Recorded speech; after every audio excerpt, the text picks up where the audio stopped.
يا أيها المزمل قم الليل إلا قليلا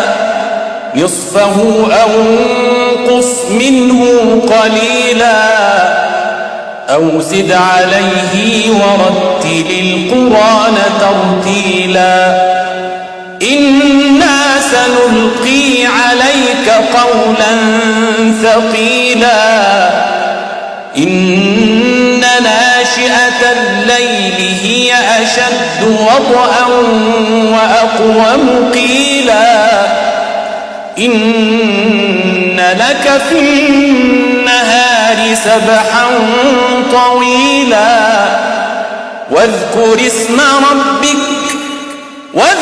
اسم ربك وتبتل إليه تبتيلا رب المشرق والمغرب لا إله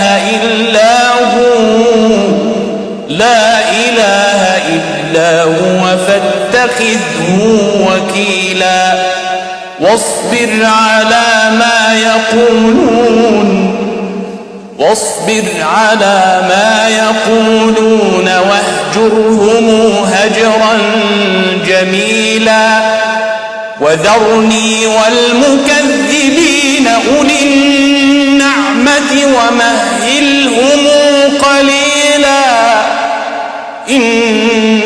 لدينا أنكالا وجحيما وطعاما ذا غصة وعذابا أليما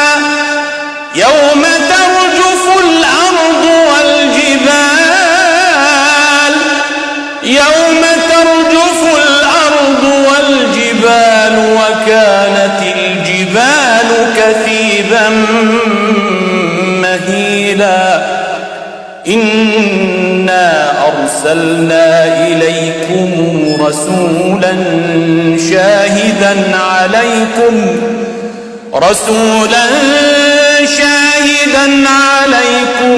كما أرسلنا إلى فرعون رسولا